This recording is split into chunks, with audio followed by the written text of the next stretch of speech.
Hello বন্ধুরা, আজকে আমি বানাবো গরুর মাংসের ভুনা রেসিপি। চলুন আপনারা দেখতে থাকুন। এখানে আমি 700 গ্রামের মতো গরুর মাংস নিয়েছি। মাংসটাকে একটু শিলনোড়ায় ঠুকে নিয়েছি। তার মধ্যে দিয়ে দিয়েছি 4টে বড় সাইজের পেঁয়াজ কুচি, গোটা গরম মশলা, লং 4টে এলাচ, 2টি তেজপাতা, 1টি দালচিনি। তার মধ্যে দিয়ে দিলাম 2 চা চামচের মতো আদা রসুন, 2 চা চামচের মতো নুন, আর দেব গুঁড়ো মশলা 2 চামচের মতো কাশ্মীরি রেড চিলি পাউডার, একটু হলুদ গুঁড়ো, 1 চা চামচ জিরা গুঁড়ো, হাফ চা চামচের মতো ধনে গুঁড়ো। এরপর আমি দিয়ে দিচ্ছি সরিষার তেল। সরিষার তেলটা একটু বেশি দিতে হবে, যেহেতু মাংসের মধ্যে চর্বি ছিল না, সেই জন্য সরিষার তেলটা একটু বেশি দিয়েছি। তারপর দিলাম দেখুন একটু গরম মশলা গুঁড়ো দিয়ে ভালো করে ম্যারিনেট করে মেখে 15 মিনিটের জন্য ঢাকনা চাপা দিয়ে আমি রেখে দেব।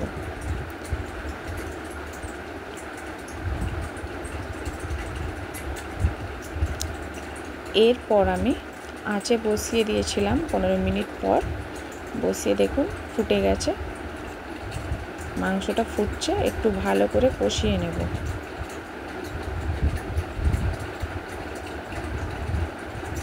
একটু করে ঢাকনা খুলে ভালো করে কষিয়ে নিতে হবে।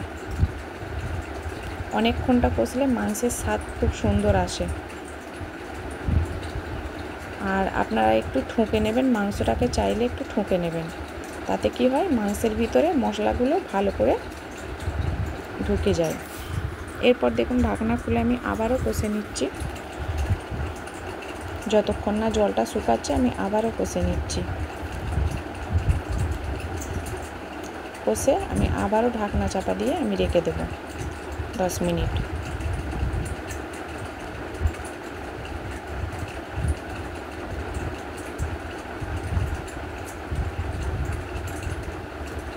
এরপর দেখুন আমি ঢাকনাটা আবার খুলে আমি আবারও কষবো, ভালো করে কষে নেব।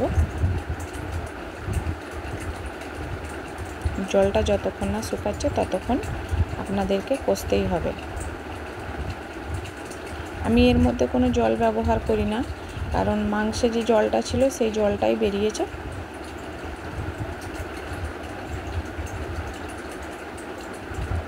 শেষে আমি একটু জল দেব।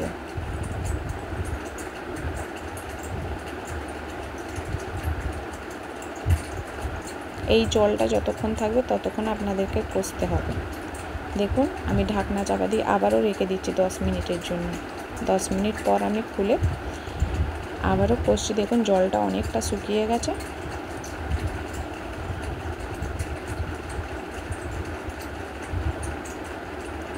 অল্প একটু সামান্য চিনি দিয়ে দেবো আমি, যাতে স্বাদটা আরও সুন্দর আসে, আরও টেস্ট হয়।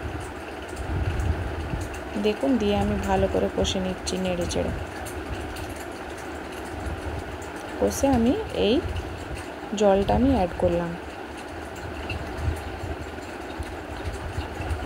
অল্প জল দেব, বেশি জল দেব না, কারণ আগে থেকেই মাংসটাকে আমি কুটে নিয়েছি শিলের মধ্যে।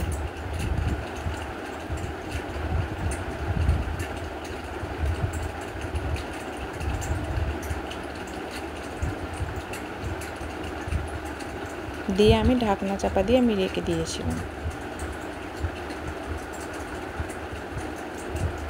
দেখুন ফুটে এসছে মাংসটা। কালারটা দুর্দান্ত কালার এসছে। আপনারা একবার এভাবে বানিয়ে দেখবেন, দারুণ স্বাদ আসে, দারুণ টেস্ট হয়।